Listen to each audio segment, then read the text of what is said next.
It's about 9 a.m. on Thursday, November 27th, 2023, and I'm moving them to Monday, November 27th, right? 2023. Okay, so I'm moving them to the fifth cell of this row. 2 more moves left. The Tuesday evening, so tomorrow evening is when we're moving them to a new row. I did catch the cows. They're kind of spread out all throughout the previous areas of the pasture, but along the fence, I think they're eyeing the grass across that fence there. It looks really good. The grass over here is better, I think, than it was in previous sections, previous cells of this section. It's kind of hard to tell. There's that cool season grass is growing fine. Temperature right now, it's about 32, 34 degrees, but the sun is warm. There's no wind, very little wind. And we had a little bit of freezing last night, a little bit of frost. The frost probably only started like at 4 a.m. So, yeah. Evil Food Supply is a channel on YouTube, and they did a very recent video, about why everybody's fat, why there's an obesity epidemic in the United States. And his thesis was that it's not the carbs that are killing us, although carbs aren't good for you, obviously. But a lot of people are finding that if they just lower the carbs in their diet and exercise, they're not going to lose weight. And if they had read Dr. Atkin's book in the 90s, he would explain why that is. Because just lowering carbs in your diet is not enough. It's insufficient. Getting rid of that insulin cycle will not lose weight, and will not make you healthy and strong, and will not remove all these diseases that you're suffering from. It comes down to, again, if you read the book, back in the 90s, Dr. Atkins discovered all this. He cited study after study, research paper after research paper, and he did a lot of research himself. It's the nutrition, it's the micronutrients. And so Dr. Atkins, if you read his book, he'll tell you, yes, cut your carbs, but you have to take supplements. And the reason why you have to take supplements is because when you start cutting carbs, you're cutting out certain nutrients from your diet, and you need to have essential vitamins, minerals, amino acids in your diet. And thankfully, meat and dairy products and eggs have lots of those things that your body needs in great quantities. But there's other things that you're going to miss, and you need a balanced diet.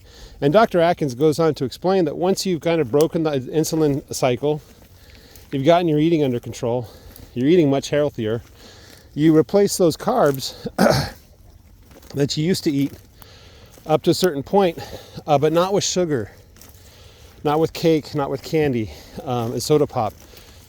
You have to start eating like healthy things like vegetables. And he goes through the different vegetables, and he kind of points out, he says, like carrots, of course they taste good, but they're sweet. And you should probably be careful with carrots. You know, cabbage is good for you. Cabbage has a lot of good nutrients for you. All this kind of stuff, right? So Evil Food Supply, his thesis is that the reason why we have an obesity epidemic in the United States, for the most part, is because we are not getting those critical nutrients that we need. And those critical nutrients are found in meat, dairy products, fish, things like that, cheese, eggs, and they're not found in grains. And his second part is that another reason why we're dying as a country and our health is bad is because of our modern industrial chemical approach to farming. He doesn't have the whole picture when it comes to this, but he knows that there's something about the way that we're farming at an industrial scale. 20, you look pretty skinny. I should roll out some hay. It's a little late now. I'm looking at that triangle on 20's left side, right there.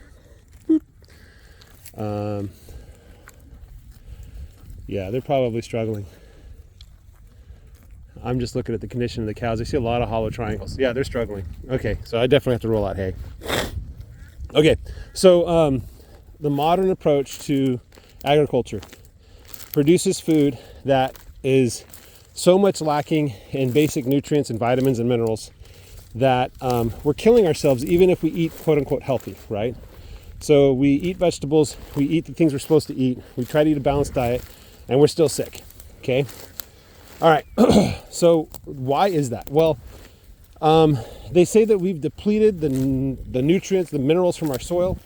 That's not true, okay? The minerals are still there, okay? They didn't go anywhere. It's not like, what's the right way to put it? The ground is full of minerals. There's tons of minerals down there, right? The issue is those minerals are not getting into the plant and into the food that you're eating, right? And the reason why that's not happening is because there is a very complex process involving bacteria, fungus, insects that frees up the minerals from the soil in its raw chemical state and converts it into a form that the plant can absorb. And then from there, stuff happens, right?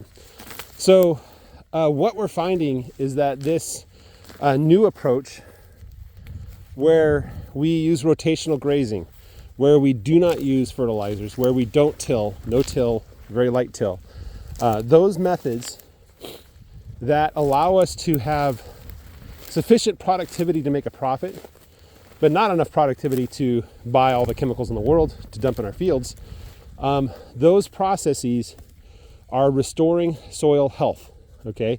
And it's not that the chemicals aren't down there, the minerals aren't down there, it's that the minerals are not being available, they're not made available, okay? And that's the kind of key point that he's missing. So one of the reasons why I got involved in this is for exercise, to get myself outdoors, because it's better to get your vitamins naturally. Vitamin D3, for instance, is incredibly important, and so many Americans are deficient in it. And the best way to get it is to get outside and get in the sun. And I think 20 minutes in the sun is enough to get all the vitamin D you need for the day, right? But you need to get out there every single day into the sun, right? And this job is one where I get out in the sun and I exercise. Another reason I chose to do this is because I really, really like meat. I love steak. I love hamburgers. My mouth is watering just thinking about it. We had a nice juicy steak last night. Oh man, it tasted so good. So yeah, that's another reason why I'm in this. Another reason I'm in this is because it's productive, it's profitable, right? This way of farming, like I spent nothing on fertilizers this year. I spent nothing on herbicides or pesticides. I didn't even buy the fly killer that you put in the feed or you put in the minerals, right? In fact, I haven't bought minerals for probably 8 months now. And I do feed the ducks and I feed the chickens and I feed the dogs, but the animals, the cows, I don't feed, right? I haven't fed for a very long time. There was the drought. I did feed them because I couldn't get hay for a reasonable price. And so we just use the feed, right? But that's not economically sustainable, right? If I had to buy feed for them all the time, I would lose money, right? The profit comes from the sunlight and the rainfall making grass, free grass that I didn't pay for. And that grass goes into the mouth of the cows. And the best part is I don't even have to harvest the grass. They'll do it themselves. And the even better part is I don't have to move the cows. They have 4 legs, they can move themselves, right? So anyway, the economics just works out. The economics of this style of farming, low input, zero input farming works, okay? But the thing that I didn't know about and that I recently discovered from Gabe Brown, I believe it's Gabe Brown, up in North Dakota, is, and I think there's going to be a lot more evidence coming out about this, is that we know that the grass is better when we don't fertilize and we do it naturally. And we know that the cows are healthier when we don't fertilize our fields, right? So we know those two things. The thing that we didn't know is that the flesh of the animals that are grazed naturally is very, very healthy. It has things in it that the products you buy in the store don't have, right? And the real question is, does eating beef and sheep and things like that have been raised in this state without any fertilizer, does that make people healthier, right? And I'm going to jump the gun, having not done the research and only seeing anecdotal evidence. I'm going to say yes. Yes, the people that I see living around here who eat the animals that they raise on the ground are healthier. They're skinnier. They're not fat. The people living in town that eat Walmart meat, they're fat, right? I go into town, there's a lot of fat people in town, okay? I come out here to the countryside, there's a lot of skinny people, right? And there's kind of a running joke about how much cowboys can eat, right? And there's a guy I know, he's like, what, 80, 85 years old? He likes to eat pie. He likes cake. He likes fudge. He eats a lot of sweets. You know what I mean? But he's healthy. Why? He eats his own meat. He grows the meat on his land. He eats it, right? And he's way healthier for it, you know? Well, I surmise that this method of not using any fertilizers or chemicals is going to produce meat that's even healthier, right? That has even more positive health benefits for the people that eat it. I surmise, I guess, I think, right? And I'm certainly going to eat the meat that I harvest here. And that's my plan. Now, when it comes to carbs, like the grains and stuff, I did some calculations just on the back of an envelope, and it turns out that in order to grow the same amount of grains that we grow, the amount of fertilizer we need from the cows means that basically for every slice of bread, you need to have like 3 or 4 steaks in order to make things balance, right? So our meat consumption needs to increase dramatically, or we need to find some other way to make the ground viable to grow wheat and corn in. I suspect that as we eliminate corn and soybeans from the cattle diet, that we're going to see a lot of that farmland that was used for corn can be used for wheat. But America really doesn't eat that much wheat even now, right? We really don't. It's the corn and corn products that we really go after, the corn syrup and stuff like that. But if we cut corn syrup out of our diet and we go towards a more traditional or historical wheat diet, I think we might be able to grow enough wheat to make ourselves happy. Like, we're not going to be eating tons of cake and bread every day like we do now, but we will be eating more meat in our diet. We'll be less hungry because we're eating more meat.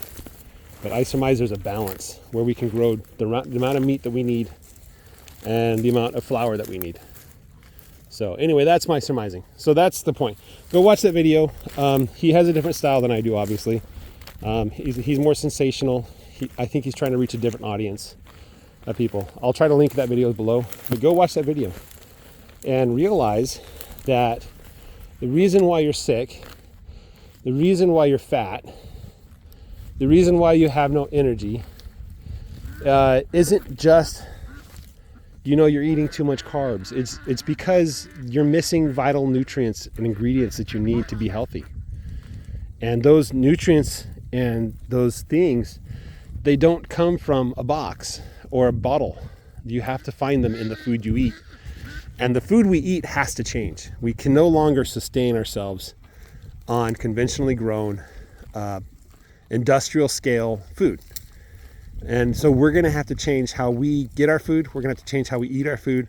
We're going to have to change how we grow our food, obviously. So guys, have a great day. Take care and bye-bye.